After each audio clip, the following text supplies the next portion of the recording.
దేవునికి మహిమ కలుగును గాక. ప్రభు అయిన యేసుక్రీస్తు శిలువ మారుపై వేలాడుతూ ఆయన పలికినటువంటి 5వ మాటలకు మనం ప్రవేశిస్తున్నప్పుడు హల్లెలూయా హల్లెలూయా చూద్దాం, మాటను చూద్దాం. మనం యోహాను సువార్త 19వ అధ్యాయము 28వ వచనం. అటు తరువాత సమస్తమును అప్పటికి సమాప్తమైనదని యేసు ఎరిగి లేఖనము నెరవేరునట్లు నేను దప్పిగొనుచున్నానని. చాలండి. అప్పటికి సమస్తము సమాప్తమైందని ఎవరు ఎరిగారట? యేసు ఎరిగాడు. యేసు ఎరుగున్నాడు. కాబట్టి ఆ సమాప్తమయ్యేటప్పుడు సర్వ మానవాళి పాప ప్రాయశ్చిత్తం ఆయన మీద మోపబడింది. ఆమేన్. ఆ మోపబడిన భారానికి ఆయన శరీరము నలిగిపోయి, ఆయన శరీరం బలహీనమై, ఆయన ఆత్మ ప్రాణము లోక సంబంధంగా ఆయన శరీరధారిగా వచ్చాడు కాబట్టి అలసట పొంది దాహము కొనుచున్నానని శరీర ప్రకారమైన అడిగున్నాడు. ఆమేన్. ఇప్పుడైతే ఆత్మ సంబంధంగా అడుగుచున్నాడు. ఆత్మ సంబంధమైన దాహంపుడు ఆయన కలిగి ఉన్నాడు. ఆమేన్. అప్పటికి సమస్తము సమాప్తమైందని యేసు ఎరుగున్నాడు. ఇందాక దేవుడు మనతో మాట్లాడాడు. పిలాతు దగ్గర చాలామంది యూదులు, పరిసయ్యులు, ఏమండి, దేవుని గురించి ధర్మశాస్త్రం గురించి జరిగిన వారందరూ కూడా పిలాతు ఈ పండగ పర్వదినం అప్పుడు ఒకరిని విడిచిపెట్టడానికి నాకు ఛాన్స్ ఉంది, మరి బరబ్బాని విడిచిపెట్టమంటారా? బందిపుట్టు బరబ్బాని. యేసుక్రీస్తుని విడిచిపెట్టమంటారంటే బరబ్బానే విడిచిపెట్టమని అడుగుతారు. ఆమె ఎందుకు అలాగ అడుగుతారంటే వారి హృదయాన్ని తండ్రి అయిన దేవుడు కఠినపరిచాడు. ఆమేన్. ఎందుకు కఠినపరిచాడంటే అలాగూ వారు తిరుగుబాటు చేయకపోతే పిలాతు తీర్పు తీర్చకపోతే ఆయన శిలువ మరణం రాదు. శిలువ మరణం రాకపోతే మనకు రక్షణ రాదు. ఆమేన్. అర్థమైంది మీకు ఇప్పుడు? అందుకని తండ్రి అయిన దేవుడు తన కుమారుడి మీద నిందలు వేస్తున్నా, ఎన్నెన్ని మాటల నేరములు మోపుతున్నా తండ్రి అయిన దేవుడు యూదులు, పరిసయ్యులు, శాస్త్రుల యొక్క హృదయాన్ని కఠినపరిచాడు. ఆమేన్. కారణం ఏంటంటే ఆ సంగతి తండ్రి అయిన దేవునికి తెలుసు, ఆయన కుమారుడైన ప్రభువు అయిన యేసుక్రీస్తు కూడా తెలుసు కాబట్టి అప్పటికి సమస్తము సమాప్తమైందని ఎరుగున్నాడు ఆయన. ఇది ఇలాగ జరగాలి.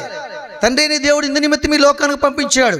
శిలువ మరణం పొంది 2వ దినం సమాధులు ఉంచబడి 3వ దినం లేచి మరణపు మునులు విరిచి మరణమాన్యములు ఎక్కడని ప్రశ్నించి నా ప్రజలైన వారందరూ సజీవులుగా దేవుని రాజ్యాన్ని చేర్చాలని ఉద్దేశంతో ఈ రాజ్యానికి లోకానికి ఆయన వచ్చాడు. ఆమేన్. అది ఎవరికి తెలుసు?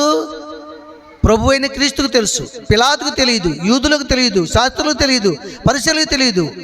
తెలియనివ్వకుండా చేసిన తండ్రి అయిన దేవుడు కూడా తెలుసు. కాబట్టే పిలాతు వీళ్ళు నీ మీద ఎన్నెన్ని నేరములు మోపుచున్నాడు కదా, ఒక మాట అయినా నువ్వు పలకవా, బదులు చెప్పవు అన్నాడు లేదా? అప్పుడు ఆయన ఏమన్నాడు? మౌనంగా ఉన్నాడు. ఆయన నోరు తెరిచాడనుకో శిలువ మరణం ఆగిపోదా? ప్రజలకు సత్యం తెలిసిపోద్ది, యూదులకి పరిసయ్యులకి. ఎప్పుడైతే సత్యం తెలిసిపోయిందో శిలువ మరణానికి పిలాతు ఒప్పుకోడు, వ్యతిరేకంగా తీర్పు తీరుస్తాడు. ఈ న్యాయవంతుని మీద అన్యాయం తీర్పు తీర్చొద్దని నా భార్య చెప్పింది. ఈ సత్యవంతుడు సత్యం తెలియజేశాక నేను ఎలాగూ తీర్పు తెచ్చగలనని యేసుక్రీస్తుకు అనుకూలంగా తీర్పు తీరుస్తాడు తప్ప యూదులకి, పరిసయ్యులకి, ధర్మశాస్త్ర అనుకూలమైన భక్తులకి వ్యతిరేకంగా తీర్పు తీర్చడం. అప్పుడు శిలువ మరణం ఆగిపోదా? కాబట్టే అప్పటికి సమస్తము సమాప్తమైందని ఎరిగి ఆయన ఏం చేస్తున్నాడు? దాహము కొనుచున్నానని చెప్తూ ఆయన ఆత్మని అప్పగించుచున్నాడు. ఆమేన్. హల్లెలూయా. చూడండి, ఈ విషయంలో మీకు ఒక మాట చెప్తాను నేను. యోహాను సువార్త 6:35 చూడండి. యోహాను సువార్త 6 అధ్యాయం 35వ వచనం. అందుకు యేసు వారితో ఇట్లా నేను జీవాహారము నేనే నా యొద్దకు వచ్చువాడు ఏ మాత్రము ఆకలి కొనడు నా యందు విశ్వాసముంచువాడు ఎప్పుడునూ దప్పికొనడు ఆమేన్. ఆయన దాహము కొనుచున్నాను ఎందుకంటే మన దాహాన్ని తీర్చి మరెన్నడూ కూడా దప్పికొనకుండా వాక్య జీవాహారాన్ని, వాక్య పరిశుద్ధ పానీయమును, శుద్ధ జలమును మనపైన చల్లి ఎప్పటికీ కూడా మనకి ఆత్మకి దాహం అనేది లేకుండా నెమ్మదిని ఆనందాన్ని కలుగజేస్తున్నాడు దేవుడు. ఆమేన్. చూసారా, నా యొద్దకు వచ్చేవాడు ఎంత మాత్రమో ఆకలి కొనడు, నా యందు విశ్వాసం ఉంచువాడు అన్నడును దప్పికొనడు. ఎంత గొప్ప సంగతి. ఆయన ఎద్దకు వచ్చారట, ఆకలి కొనరట. ఏమండి, ఇప్పుడు మీకు ఆకలి వేస్తుందో చెప్పండి. నిజంగానే ఆకలేదు, నీరసం ఉంటే ఉంటుంది కానీ ఆకలి మాత్రం ఏది. కారణం ఏంటంటే వాక్యాన్ని రుచి చూసేవారికి, వాక్యాన్ని తినేవారికి, ఇందాకైనా అన్నాడు కదా, వాళ్ళైతే సిలివేస్తున్నారు, దేవుడు మాట్లాడాడు కదా. ఇప్పుడు మనం ఏం చేస్తున్నాం అన్నప్పుడు నాకు అనాలనిపించింది, మనం తినేస్తున్నాం ఆయన అనాలనిపించింది. దేవుని స్తోత్రం, హల్లెలూయా. వాక్యం దొరికినప్పుడు ఏం చేయాలంటే దాన్ని భుజించి నెమరవేసి శక్తిని పొందుకోవాలి. మనం ఏం చేస్తున్నామంటే ఇప్పుడు వాక్యాన్ని భుజిస్తున్నాం, ఆయన మాటలను భుజిస్తున్నాం. అలాంటప్పుడు మనకి ఆకలి ఎలా వేస్తుందా? ఇదే ఆయన పరిశుద్ధ జలములు మనం త్రాగుతున్నాం, మరెన్నడూ దప్పికలేని దాహాన్ని తీర్చుకుంటున్నాం. మనం ఎలాగ దప్పికొస్తుంది? ఆయన యందు విశ్వాసమే మనం దాహం తీర్చే నీటి బుగ్గ, ఎల్లప్పుడూ బుగ్గుచుండు నీటి ఓట. మన ఉదయం జీవధారలో బయటకు వచ్చి మన ప్రాణానికి సేద తీరుస్తాయి. ఆమేన్. దేవునికి మహిమ కలుగును గాక. నా ఎద్దకు వచ్చేవాడు ఎంత మాత్రం ఆకలి కొనడు. చూడండి, ఒక విషయాన్ని మీకు జ్ఞాపకం చేస్తాను. ధనవంతుడు, ఇంకెవరతను దరిద్రుడు ఉన్నారు. ఏమండి, ధనవంతుడు ఫుల్గా తినేస్తున్నాడు రోజును, అవునా? రకరకాల తిండిలు తెచ్చుకుని ఆనంది తినేస్తున్నాడు. వారానికి ఒకసారి ఉపవాసం ఉంటున్నాడు, దశంభాగం ఇస్తున్నాడు, దాన ధర్మాలు చేస్తున్నాడు. దరిద్రుడు ధనవంతుడు బల్ల మీద నుంచి పడినటువంటి రొట్టె ముక్కలు తిని బ్రతుకుతున్నాడు. ఇతను బ్రతికేస్తున్నాడు. మరి ఇంత శక్తి ఎక్కడ అవుతుంది? రొట్టెలు బిర్యానీ మటన్ గిట్టిన జాయింట్ తినేసినోడికి అదే శక్తి, బల్ల మీద రొట్టె ముక్కలు తిన్నవాడు కూడా అదే శక్తి. ఎలాగొస్తుంది? మరి ఎలాగొస్తుందంటే ఆ రొట్టె ముక్కలు 2 దొరికినా 3 దొరికినా అవి పట్టుకుని చేత్తోటి కృతజ్ఞతాస్తుతులు చెల్లిస్తున్నాడు దేవునికి. దేవా, ఈ దినము నువ్వు ఇచ్చిన ఆహారాన్ని బట్టి వందనాలు, స్తోత్రాలు. దీన్ని తిరుచుండగా నా శరీరానికి శక్తి బలము దయచేయన తండ్రి, నన్ను బలపరచును ఆయన. మరొక దినము లేచిన స్తుతించే భాగ్యాన్ని దయచేయని ప్రార్థన చేసుకుని తింటున్నాడు. ఆ రొట్టె ముక్కలు 2 అయినా 3 అయినా ఆయనకు బలము, శక్తి కలగజేస్తుంది. అలాగా కొన్ని దినాలు, సంవత్సరాలు సాగుతుండగా రోజు ఇద్దరికి మరణం వచ్చింది. ఎవరికి? ధనవంతుడికి మరణం వచ్చింది, దరిద్రుడికి మరణం వచ్చింది. ధనవంతుడు వెళ్ళి ఎక్కడ యాత్ర పడుతున్నాడు? అగ్నిగుండంలో నరకయాత్ర పడుతున్నాడు. దరిద్రుడు వెళ్ళి ఎక్కడున్నాడు? అబ్రాహాము రొమ్మున ఆనుకున్నాడు. ఇప్పుడు ఎవరు ఆకలి కొన్నాడు? ఎవడు శ్రమ అనిపిస్తున్నాడు? ధనవంతుడు ఎంత తిన్నా ఆకలి కొని పోషించుకుని దేహాన్ని నరకాగ్నికి అప్పగించుకున్నాడు. దరిద్రుడు ఉత్తు రొట్టె ముక్కలు తిని కృతజ్ఞత చెల్లించి ప్రతిదినము దేవుని నామాన్ని మహిమపరుస్తూ శక్తి పొందుకుని అబ్రాహాము రొమ్మున ఆనుకున్నాడు. ఇప్పుడు ఆయన యొద్దకు వచ్చాడు. ఎక్కడికి వచ్చాడు? ఆయన భూలోకంలో కష్ట నష్టాలు అనుభవించి ఆకలి దప్పులు కలిగినప్పుడు కూడా ఎన్నో పూటలు ఒకే రొట్టె ముక్క తిని కూడా బ్రతికిన రోజులు ఉన్నాయి. అయినను సరే దేవుని మహింపచ్చాడు కనుక అబ్రాహాము రొమ్మున ఆనుకుని దేవుని యొద్ద ఉన్నాడు. ఇప్పుడు చప్పలు కొడదాం ఒకసారి. కాబట్టి నా యొద్దకు వచ్చేవాడు ఎంత మాత్రమో ఆకలి కొనడు. ఆమేన్. ఇంకో విషయం చూపిస్తాను చూడండి మీకు. యోహాను సువార్త 4వ అధ్యాయం 32వ వచనం చదవండి, 34 వరకు. అందుకు ఆయన భుజించుటకు మీకు తెలియని ఆహారం నాకు ఉన్నదని వారితో చెప్పగా శిష్యులు ఆయన భుజించుటకు ఎవడైనా ఏమైనా మరొకడు తెచ్చినేమో ఈయనకి స్వశాఖ ఆహారం ఒక ప్రాముఖ్యమైన ఆహారం తెచ్చినామో అని ఒకరితో ఒకడు చెప్పుకుని ఒకరితో ఒకడు చెవు కొరుకుంటున్నారంట, చెప్పుకుంటున్నారంట. యేసు వారిని చూచి నన్ను పంపిన వాని చిత్తము నెరవేర్చుటయు ఆయన పని తుదముట్టించుటయు నాకు ఆహారమై ఉన్నది. ఇంకా 4 నెలలు చాలండి. ఇక్కడ యేసు ప్రభు వారు శిష్యులతో కలిసి అనేకమైన ప్రాంతాలు తిరుగుతూ సువార్తను ప్రకటిస్తూ రోగులను స్వస్థపరుస్తూ బాగు చేస్తూ ఆయన వెళ్ళుచుండగా ఒక దినము ఒకరోజు మధ్యాహ్నం వేళ భోజన సమయం అయిందట. భోజన సమయం అయినప్పుడు శిష్యులు అన్నారంట, అయ్యా మీరు భోజనం చెద్దరిగిన భోజనం సిద్ధపరచామంటారట. నాకు భోజనం వద్దు అని చెప్పాడట. ఆయన వద్దంటే ఏమనుకుంటారంట, అయితే మనకంటే గొప్ప ఆహారం ఎక్కడో సిద్ధపరచుకున్నాడేమో, ఎవడో తెచ్చేవాడు ఉన్నాడేమో, అందుకనే వద్దంటున్నాడు. మా పాస్టర్ గారు మీరు కానుకలు ఇచ్చినా ఇవ్వకపోయినా నేను బతికేస్తాను, మీరు కానుకలు ఇచ్చినా ఇవ్వకపోయినా నేను టీవీ ప్రసంగానికి డబ్బులు కడతాను, మీరు కానుకలు ఇచ్చినా ఇవ్వకపోయినా నేను మందిరం కట్టేస్తాను, ఇవన్నీ చేసేస్తాను అంటున్నాడంటే ఎంత లేకపోతే అంటాడు ఈ మాటలు.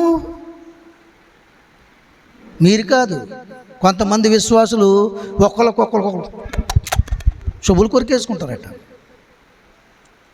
ఒకవేళ వినపడలేదండి, ఏంటక్క ఇందాక చెప్తున్నావా ఆరాధన అయిపోయాక, దేవుని స్తోత్రం. వాళ్ళు కూడా అలా చెవులు కొరికేసుకుంటున్నారటండి. ఏంటి కాలు ఇరిగిపోయింది, 3 నెలలు బయటికి వెళ్ళకూడదని చెప్పారు డాక్టర్ గారు, అయినా నాకు భయం లేదు అని ఓ అనేస్తున్నాడు. చేతో ఎలాగనగలుగుతున్నాడే, ఏదో వచ్చి ఉంటుంది, వచ్చింది కుంటితనం, దేవుని స్తోత్రం. ఏదో వచ్చి ఉంటుంది, ఏదో దాచుకుని ఉంటాడు. ఎక్కడ వస్తుందిలే అతే ధైర్యం, డబ్బు ఉంటే కదా ధైర్యం వస్తుంది పెట్టులోను, అవునా? బలం ఉంటే కదా చేతులకి, ఒంట్లో బలం ఉంటే కదా చేతికి బలం వస్తుంది, మూటలు వేపుతాం, అవునా కదా చెప్పండి. లేకుండా ఎందుకు అంటాడక్క, ఉన్నది నాకు నిజంగా ఉంది, నా పెట్టే వేరు, నా ధనమే వేరు, నా బలమే వేరు. ఆయనే యేసుక్రీస్తు అనే ధనము, ఆయనే ప్రభువైన కృప. ఆమేన్.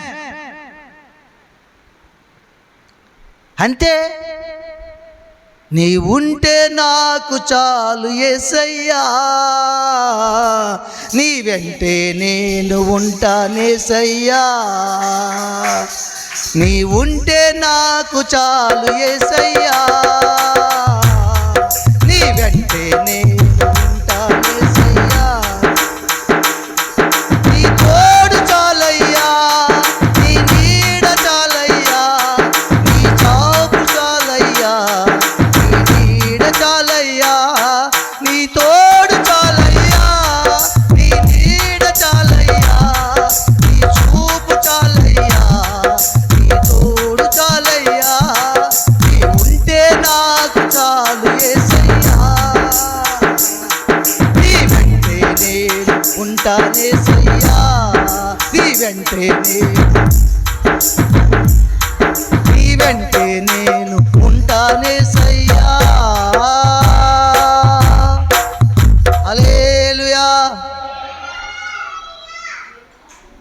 మీకు ఇందులో ఒక మాట వినపడ్డది, అది తేడా మాట చెప్పాలి మీరు ఇప్పుడు. ఈ చరణంలోనే ఓ మాట వినపడ్డది, చెప్పమ్మా పర్లేదు, పొట్టుపడు చెప్పాలే. అయ్య బాబాయ్, నీ సూపు సాలి అనుకునగా నీ సాపు సాలే అన్నాను నేను. నీకు అర్థమవుతుందా? ఏమన్నాను? నీ సాపు సాలే అన్నాను. అంటే ఏమన్నాను? నాకు తెలియకుండా నీ అస్తము సాపోయా నాకు. చెప్పలు కొడదామా? మరలా రప్పింతాను మీకు పానీయం, దేవుని స్తోత్రం. నీ చెయ్యి సాపవయ్య నాకు చాలు, అందులో నీ చూపు, నీ దృష్టి, నీ చెయ్యి, నీ హస్తము, నీ కృపతోడుగా నాకు సాపయ్యా. నీ హస్తము కుర్చు కాలేదు కదా నాయనా. ఆమేన్, ఆమేన్. కాబట్టి అక్కడ చెప్తున్నటువంటి లేఖన భాగం ఏంటంటే, ఆయన అంటున్నాడంట, ఇదిగో నా తండ్రి చిత్తాన్ని జరిగించుట, నా తండ్రి నాకు అప్పగించిన పనిని తుదముట్టించుట, నాకు ఆహారమును పానమునై ఉన్నదన్న మాట చెప్పిన దగ్గర నుంచి కూడా ఆయన ఆహారం తినలేదు, పానీయము తాగలేదు. కాబట్టే అప్పటికి సమాప్తమైందని చెప్పి శిరస్సు వంచి ఆయన ఆత్మను అప్పగించడానికి అప్పుడు బలహీనత వచ్చి శరీర సంబంధంగా నేను దాహము గొనుచున్నానని చెప్పడం జరిగింది. చెప్పలు కూడా దీన్ని మహింపరచండి. హల్లెలూయా. మరొక మాట చూపించి ముగిస్తాను చూడండి మీకు. నేను యోహాను సువార్త 4వ అధ్యాయం 15వ వచనం నుంచి 19. ఆ స్త్రీ ఆయనను చూచి అందుకు యేసు ఈ నీళ్లు త్రాగు ప్రతివాడును ఈ నీళ్లు త్రాగు ప్రతివాడును మరలా దప్పికొనును నేనిచ్చు నీళ్లు త్రాగువాడు ఎప్పుడును ఎన్నడూ దప్పికొనడు. నేను వానికి ఇచ్చు నీళ్లు నిత్య జీవమునకై బావిలో ఊరెడి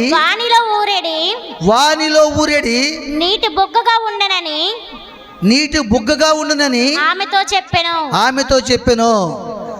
ఆ స్త్రీ చాలండి, తర్వాత చదువు గారు చూసారా? ఈ స్త్రీ ఎవరండి? సమరయ స్త్రీ బావి దగ్గరికి వెళ్ళింది. యేసు ప్రభు వారు కూడా బావి దగ్గరికి వెళ్ళినప్పుడు ఆవిడ అడుగుతుందంట, అయ్యా ఈ నీళ్లు చేదుకోకుండా నాకు సులువుగా వచ్చినట్టు ఆ నీళ్ళు నాకు ఇవ్వమని చెప్తుందట.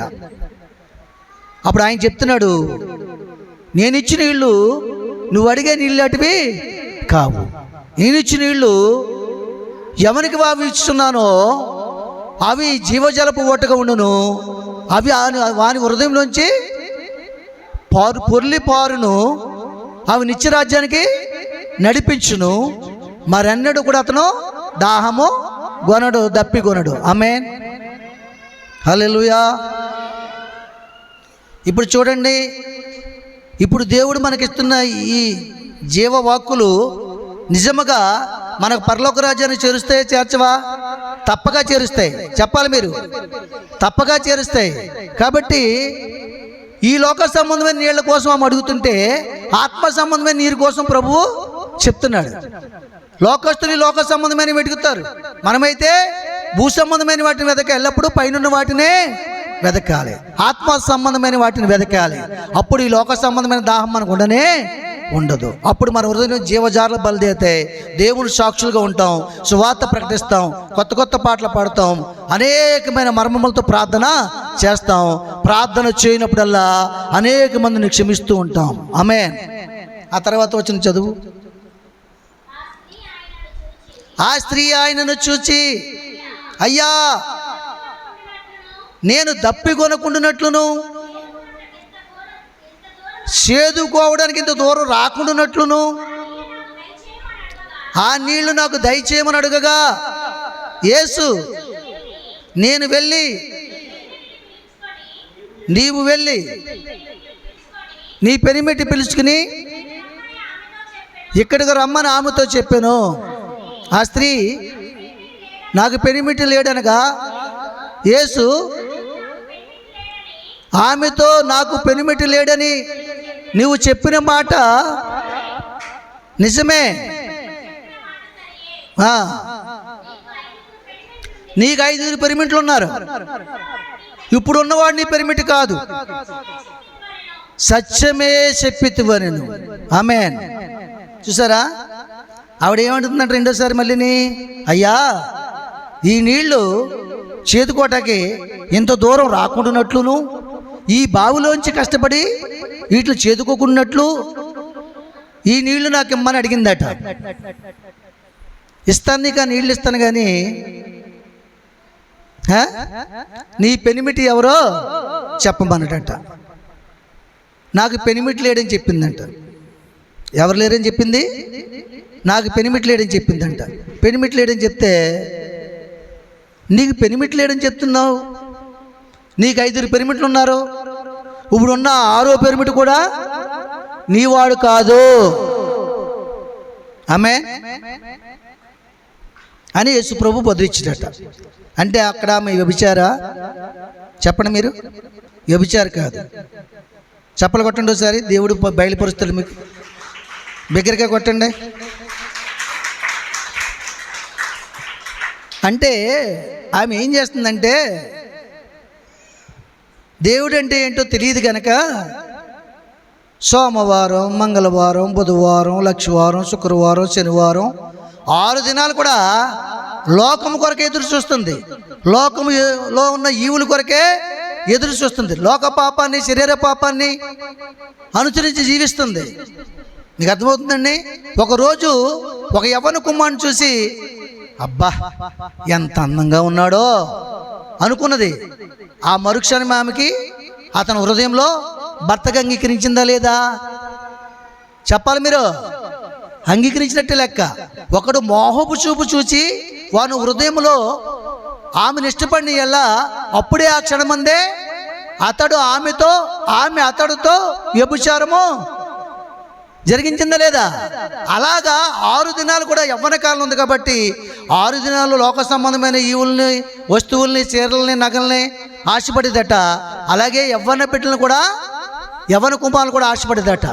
ఈ ఆశపడిన వాళ్ళందరూ కలిసి యేసు ప్రభు దగ్గరికి వచ్చినప్పటికీ ఆ వారంలో 6 భర్తలు అయిపోయారు. ఇప్పుడున్నవాడు ఎవడో ఈరోజు చూసినాడు వత్త అని బిందెట్టుకుని. దేవుని స్తోత్రం. ఏమండి, ఈ నాశనమైన బుద్ధి, ఈ నాశనమైన ఆలోచన మనుషులమైన మనలో లేకపోలేదు. అవునగా చెప్పండి. ఒకవేళ అబ్బాయిని ఇష్టపడకపోతే వస్తువులను ఇష్టపడతాం. అది నీకు భర్త అవుతుంది. అప్పుడు దాన్ని తెచ్చుకుని ఇంట్లో పెట్టుకుని దాకా నేను నిద్ర అవుదాం. 32 ఇంచెస్ టీవీ. దేవుని స్తోత్రం. అలాగే తులం బంగారం తక్కువ ఇప్పుడు 65,000కి వచ్చేసింది. ఎలాగైనా సరే కొనేయాలి, అప్పైనా పర్లేదు. దాన్ని తెచ్చుకుని ఇంట్లో ఇచ్చిందాక అది నీకు భర్త ఏలుబడి చేస్తుంది. నీ భర్త నువ్వు ఏలుబడి చేస్తావు కొన్నదాకానే ముట్టుకెళ్ళి చేస్తుంటావు. దేవుని స్తోత్రం. హల్లెలూయా. ఏమంటే ఇప్పుడు అలా కూడా చేతి ఒప్పుకునే వాళ్ళు ఎవరు లేరు. దుడ్డుగా రెట్టి పొడి చేస్తారు. దేవుని స్తోత్రం. కనుక దేవుని సన్నిధానంలో ఇప్పుడు ఆవిడ ఏమంటుంది? ఆమె విశ్వాసి కాదు, అవిశ్వాసి. దేవుడిని ఎప్పుడు చూడలేదు, దేవుడి స్వరాన్ని వినలేదు. ఈ సత్యాన్ని యేసు ప్రభు ఎప్పుడైతే చెప్పాడో ఆమె ఆదివారం కాకుండా, సన్నిధికి రాకుండా 6 దినాలు, సోమవారం ఏ అబ్బాయి వయసు మనసు పడిందో, మంగళవారం ఏ వస్తువు మీద మనసు పడిందో, బుధవారం ఏది ఆశించిందో అవన్నీ కూడా వరుసగా ఆ వారంలో చేసినట్టు ప్రతి పాపము జ్ఞాపకానికి వచ్చిందంట. రాగానే గబ్బ గబ్బ గబ్బ గబ్బ కడవ పట్టుకుని ఊర్లోకి వెళ్ళిపోయింది.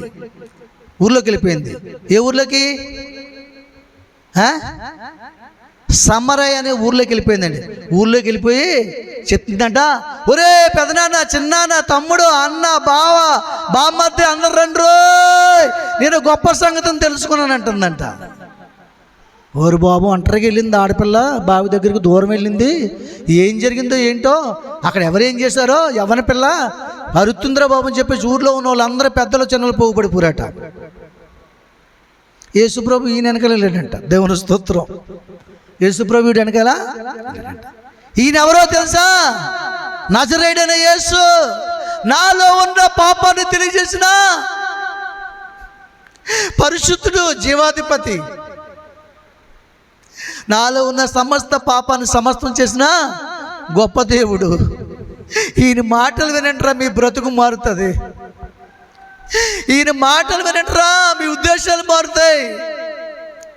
ఈయన మాటలు వినండియా, నీ హృదయ స్థితి మారుతుందని అందరికీ చెప్పినప్పుడు వారు నమ్మి ఆయన మాటలు విని మార్పు చెంది మరొక 2-3 దినాలు ఉండమని ఆయన బలవంతం చేశారంట. చెప్పలు కూడా దేవుని మహిమపడదామా?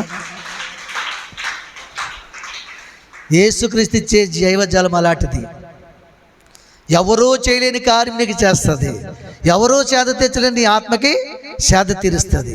ఎవరో ఇవ్వలేని నెమ్మది నీకు ఇస్తుంది. నీలో ఉన్న లోపాన్ని, పాపాన్ని తెలియజేసి పరిశుద్ధతలు నడిపించి ఒక సాక్షిగా వాడుకుంటుంది. ఆమేన్, ఆమేన్, ఆమేన్.